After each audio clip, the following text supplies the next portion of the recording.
Yesterday we talked about something called a normal distribution. So we're going to add to that discussion yesterday, and now we're going to talk about a standard normal distribution. And we're going to use this first example to illustrate why we need to look at a standard normal distribution instead of a normal distribution. So this question talks about the height of the students being normally distributed with a mean of 150 and a standard deviation of 15. So if I draw our bell curve like we did yesterday, we have a mean of 150 and a standard deviation of 15. So that makes this 165, that makes this 180, it makes this 135, and this 120. And it says, what percentage of the students have a height greater than 160 centimeters? Well, 160 centimeters is here. It's not at exactly one of the grid lines like we talked about yesterday. So the question becomes, how do we actually find the percentage of students that have a height greater than 160 centimeters? This region in this curve that's over here. Well, that leads to something called standardizing the normal distribution. And how we standardize the normal distribution is we use something called a z-score. And there's a formula for the z-score. It's z equals x minus the mean over the standard deviation. This formula is given to you. You do not have to memorize it. It's on your formula sheet, but you need to know how to use it. If we actually calculate the z-score for 160 in this question, before I do that, let's define these things. X is your actual value you're working with in your question. Mu is your mean, and of course the circle with the tail on it is our standard deviation. So in this question, x is 160, it's our value, minus our mean, which is 150, divided by our standard deviation, which is 15. Well, if we take 160 minus 150, we get 10, and 10 divided by 15 is actually going to give us 0.67 as a z-score. We always round z-scores to 2 decimal places. If I am going too fast and you're having trouble writing all of this and you need like a pause in the video, just ask to have the video paused. We'll do that, and then we'll let you finish writing, and then we'll continue on with the video. So what does 0.67 mean? Well, because it's positive, it means it's to the right of our mean. If it had had a negative value, that would have meant it was to the left of our mean. It means this location on our curve is 0.6 standard deviations to the right of the mean.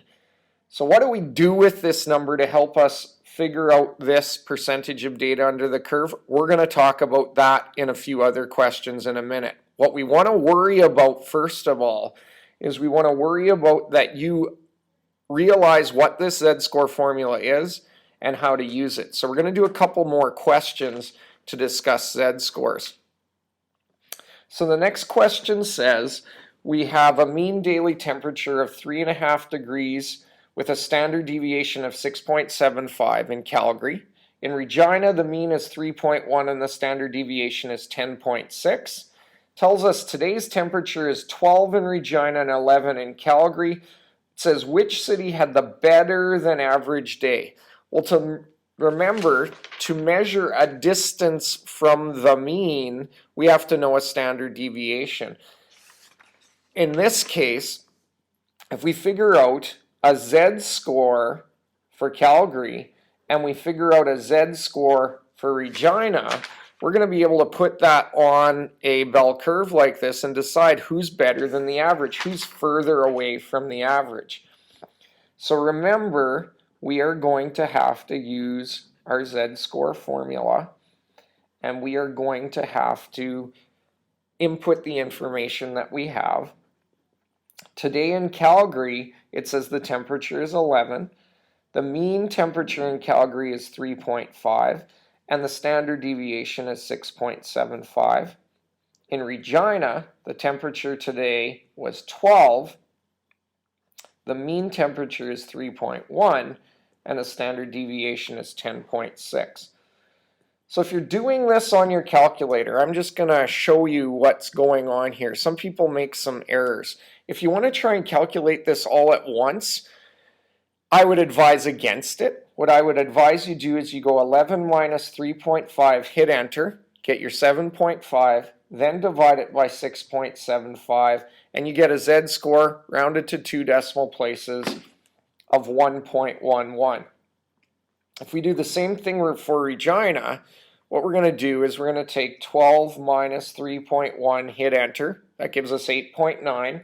If we divide that by 10.6, we get a z-score of 0.84. So if we quickly plot these on a bell curve, the mean is considered to have a z-score of 0. Both of these z-scores are positive.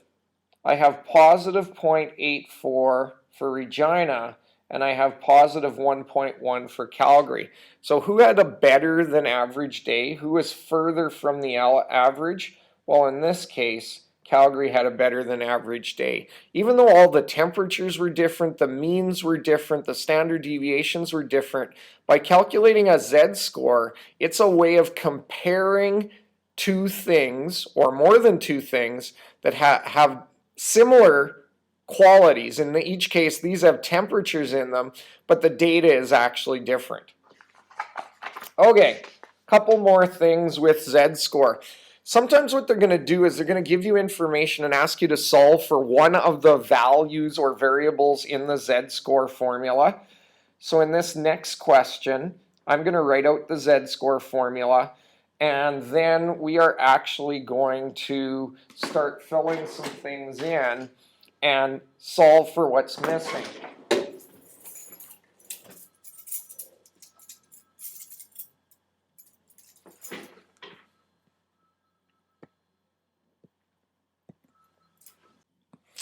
Okay, so the question says the results on an exam are found to be normally distributed. Anytime they give you a question and they say it's normally distributed, that's a hint you're going to have to use z-score and you're going to have to draw a bell curve and all of that sort of stuff. It says we have a standard deviation of 8.3. Okay, so the standard deviation is 8.3. Michelle's score is 75, so that's our x value. It says this corresponds to a z-score of 1.35. So the z-score is 1.35, and they want to know the mean on the exam. So we're going to have to rearrange this. We're going to have to solve for the mean. First thing we're going to have to do is move the 8.3 to the left-hand side. So we're going to have to times both sides by 8.3. And if I do that, I go 1.35 times 8.3. I get 11.205 equals 75 minus the mean. We're going to move 75 to the left side by subtracting it. So if we take 11.205 minus 75, that gives us negative 63.795 equals negative mean. Well, the two negatives cancel each other out, and the mean is just 63.795. Don't round anything until you get to the final answer. It's going to mess up your calculation. Okay, the next question says, a mark on an exam has a z-score of 1.6. The actual mark is 73. The mean is 64. Now solve for the standard deviation. Well, really what we do is we just change the position of the standard deviation and the z-score, and we go 73 minus 64, hit enter, divide it by 1.6. And we get a standard deviation. Now this says to the nearest tenth. So if we look at this answer, we get 5.625. So to the nearest tenth, that's just 5.6. So that's a little bit of using the z-score formula and how it works. So now we're going to use the actual z-score formula to solve a problem. And we're going to have to use our calculator to calculate some information as well. So in this question, we're talking about light bulbs. And the light bulb company has determined that the mean life of light bulbs is 98 hours with a standard deviation of 13. and they want to know what percent of the light bulbs last between 72 and 124 hours. So the first thing we do is draw our bell curve. They tell us the mean is 98. They tell us the standard deviation is 13. 72 hours is less than the mean of 98. So we put 72 on the left side of the mean. 124 is greater, and they want to know what percentage of the light bulbs lies in this region between these two numbers of hours. So the first thing we need to figure out about 72 and 124 is we need to figure out the z-score of each of those things. So we're going to take 72 minus our mean of 98 divided by our standard deviation of 13, and we're going to take 124 minus our mean of 98 divided by our standard deviation of 13. And we're going to get two different z-scores. One of the z-scores is going to be negative because 72 is to the left of the mean. The other is going to be positive because 124 is to the right of the mean. So if we get out our calculator and go 72 minus 98, hit enter, divide it by 13, tells us the z-score for 72 is negative 2. Now I rate that z-score right above this line, and you'll see why I do that in a second. It's going to relate to the order we need to do some things in for our calculations. 124 minus 98 divided by 13 tells us we have a z-score of 2 here. Now how do I use these two z-scores to actually calculate the percentage of data in this shaded region? Well, what I need to do is I'm going to need to use a command on my calculator called normal CDF, and I'll show you where that is in a second. But what we want to first of all talk about is what goes in the brackets. Well, basically when you use the normal CDF command, your lowest z-score, the one on the left side, goes first. You type a comma. Your highest z-score goes second. So I can just read those two z-scores right off the top here, negative 2 and 2, and that's the order they go in normal CDF. So where is normal CDF on your calculator? If you go second function and you press the vars key, it's right beside the clear key, you're going to see that the second item down is normal CDF. You then type negative 2, comma 2, close your brackets, and hit enter. And it gives us the answer is 0.954499876, etc. So it says what percentage?